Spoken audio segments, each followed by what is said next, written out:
Good morning, YouTube. I wanted to record this video to explain a little bit more about advanced organization techniques that I'm starting to learn, uh, partially for myself, but then maybe for you as well. So it's the morning right now. I didn't get my coffee yet. Feeling a little tired.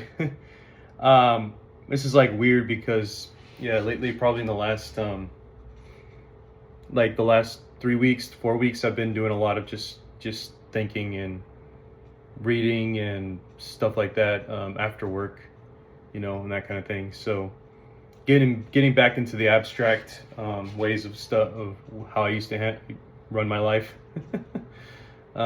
before I pulled the trigger on weight loss and nutrition and just going crazy at the gym and severe insane crazy changes on my diet, which was a good thing. But anyway, so I'm still reading this book here. I'm on page 160, I think, but I'm kind of going slow at it because I'm relating to a lot of things that that the author's talking about. And one thing in particular that I wanted to show you is the use of basically kind of pre-written like templates that you came up with for how you would address people's much in the most efficient way, in the most direct way, people's inquiries on things, and how you come across as businesslike versus somebody who's just running a hobby. So this is called there's different ways you can have those kind of templates that you've pre-written, which one of them is called a guest card. So the other one here that is called a knowledge sheet, and another one is a comparison chart, and these are the examples that he's providing. And so for the guest, before I go into that, I wanted to say that when it comes to these templates that you create for yourself, that you can answer questions directly, or that you're basically putting down information very quickly, some of the blanks are for you to put your own information on, but it's also to maybe for yourself to answer, or to be able to answer questions that come in very, very frequently. And maybe you've written an answer that pertains to some kind of answer that they have for a common question, and the common question is just there. So all these direct responses that you can write down and stuff like that, that you're basically, when you create that template, you're creating a system for you to be organized in the most efficient way, so that you can keep up with the demands that people have for time nowadays, because technology is so high and stuff, or so advanced and stuff like that. So people don't have patience as much as they did maybe 20-30 years ago. So I would consider this advanced, and I didn't do this when I was renting on my unit. So I wanted to say that one example of something that you might have seen from this is Dave Ramsey's channel. Dave Ramsey goes through hundreds of inquiries. When he takes their call, they'll give him information on their interest rate or whatever loan they have, or maybe something else. And he kind of has to predict, or have predicted in a systematic way, what kind of inquiries or what kind of information he might be receiving. And I noticed that when he's writing down whatever is being, like when he's jotting down notes, maybe other people in the Ramsey community as well, but when he in particular is writing down notes, it seems like he's going off of a checklist, or almost like he's just marking it in a way that he doesn't have to write out what they're saying per se, but it's because it's related to something that's already pre-written. It's like a template that he's got going on. So that makes it really easy for him and quick for him to go ahead and answer those questions, or provide answers to whatever needs to be provided for that particular caller. And so I find it interesting because just like that, phone calls that you receive for tenant inquiries are very important. When I first did this was 6 years ago, I was freaking out. It was I was scrambling left and right to figure out what I need to get and stuff like that, because I could tell, as I was going through those phone calls. This was June 2019, many years ago. Obviously, I've been failing all this until I realized that I needed to fix my unit up and actually get into the nitty gritty of it before doing any of that stuff. Right now that I'm beyond that, let's talk about this. So, yeah. So when I was trying to rent out my unit and you know, getting inquiries for it, I would often, you know, scramble left and right to get papers or write down stuff. And sometimes I would say, hey, can you repeat that? I would sound like I'm not very prepared and disorganized. So I just thought I would say this because it's actually important, because it's good that now there's actually a template of something I could use for moving forward.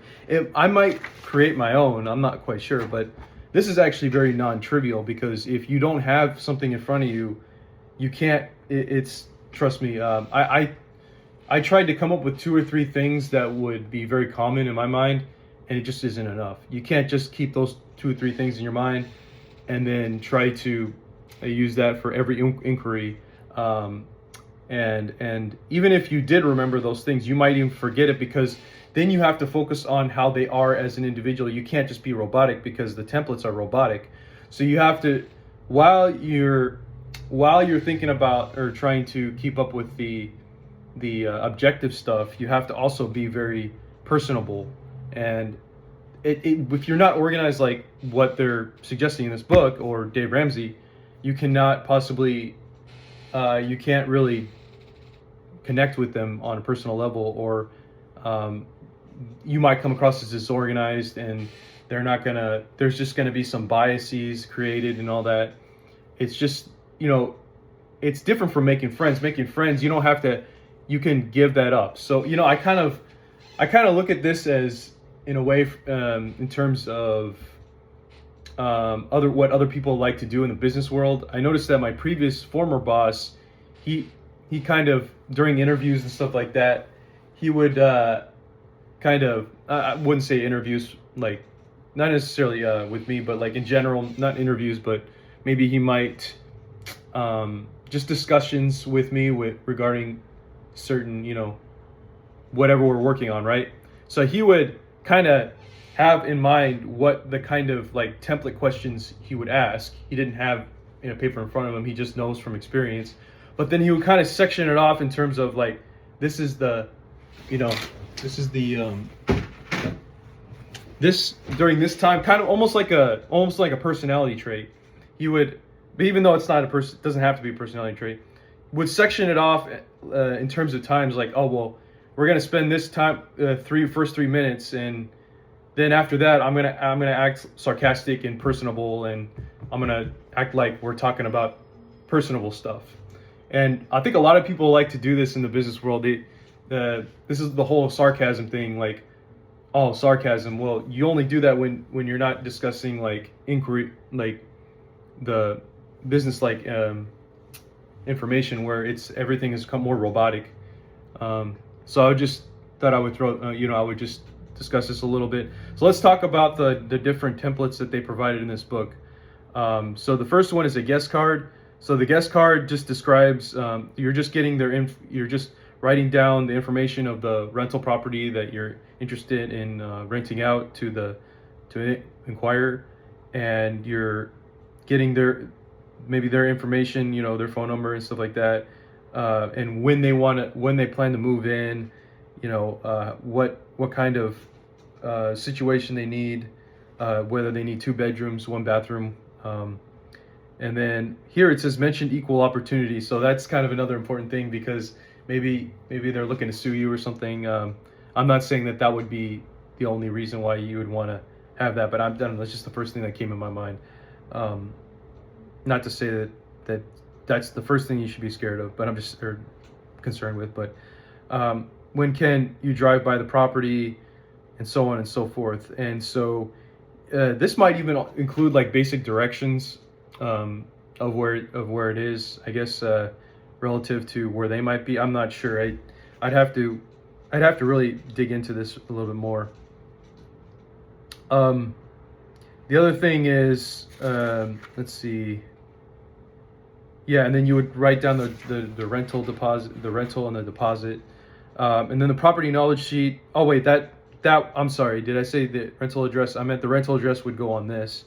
Yeah, and then the application fee, security deposit, concessions, which I mean I don't think I would ever do concessions because I'm not like a big time, you know, landlord yet. So floor coverings, appliances, and I guess it could also be things that you can highlight that are good about your property. I'm not sure. Oh, and then also things that are located near you, like things that are important, like maybe if you're next to an In-N-Out or certain churches, maybe some high schools, something that might be a highlight. Like for example, in my case, I didn't know how close I was to a Kohl's because my area is kind of sketch in a way. Well, I shouldn't say sketch, but it's not really close to anywhere that I would really want to go to, or I wouldn't say that, but it's like it's more for like if I'm going to go to a grocery store, I'm not going to go to the place that's within 5 minutes. I'm going to go somewhere 10 to 15 minutes away. And I know that's a negative for my property, but it is what it is. So in terms of like I would probably do it from more like 15 minutes away and stuff like that. But yeah, that's it's a good way to stay organized and have good references for when you're talking to people, because these are things that come up all the time apparently. And the thing is, the thing about this is that you want to make sure that you have everything written down that's objective, because like I said, you want to be that guy that can be able to separate the time that you spend towards getting the information or getting across the information when they're, and then have the time to do personal have a personal interaction. So I mean, that's not always ideal. That's not always going to happen. I mean, it is ideal, but it's not always going to happen. But if it does, but most likely you could. I mean, you're the one that is going to pretty much, you're the leader in this. So that's what's going to happen. And then you're going to, I wouldn't say steer it, but you're going to lead the discussion when you're having that initial phone call because they're basically, this is the moment when they're asking you, they're basically saying, hey, I'm interested in this, I want to know more about it. So you're going to be the one that's trying to take it from that step to the next step, and it's from whatever step is necessary before kind of like they take over in some ways. So because you're the one that has to lead it, right? It's all about leadership at the end of the day. So yeah, and then comparison charts are comparisons of close properties that are nearby.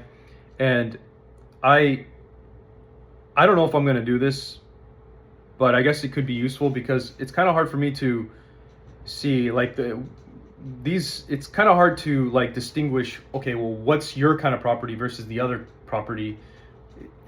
I mean, if I just say it's this location versus this location, how do I know about that location? It's, unless I go on the internet, I don't know, maybe I'll have to, if I want to do this, I have to go do a little bit more research. I'm not sure what I would do, but it just sounds like something I'm not gonna get myself involved in. But it's something that can be important if you're trying to rent out your units or other properties. And and then this was a section about how you would basically, the call would go. So when he described how the call goes in this, it almost sounds like your customer service for a big firm, and you just need to get cross your T's, dot your I's kind of thing before getting personal. So and apparently that's just how it is every time you have a phone call in terms of a business approach. And so I found that in my particular case, I've always gone in this direction, and that includes the realtor too. When I was the inquirer, or whatever you want to call it. So I would reach out to to, you know, or I guess I wasn't the one that called the realtor. Actually, the realtor called me because he got my information like right when I would submit it. And when we would talk, we would sort of go in this thing where it was like, let me get the information that you need, but then I would break the conversation and get personal by mistake, because I'm thinking, well, you know, I basically didn't understand that by asking questions, and trying to get information in a certain way, that you're not necessarily being objective anymore. You've broken that like layer, so to speak, and now you're getting into the personal layer. So in my case, and I know that this is just general, but this is one way to look at it. And so in my case, in particular, when I was actually trying to rent out the unit, what I would do is I would they would call me, and we would be focused on getting the basic information, you know, the objective stuff. But then by mistake, I would either ask a question or do something where I broke away from getting all the information that I needed, and it became, maybe it was the other way around too, and it became about this personality thing, like this personal thing. And it was kind of by mistake, because I didn't know how far I needed to go, or I didn't know how to transition properly. I think it was unconscious, and I believe that it's because I didn't know any better. I mean, I wouldn't have known any better unless I read this. I probably would have caught on after more phone calls, but I certainly didn't back then. So now I understand it's like that first layer, you have to transition between that first layer and then that's to the second layer, and you have to do it in such a way that it's like you're being smooth about it. You're not just accidentally making it happen, because you want to be the leader, right? You want to show leadership in this so that you're business-like.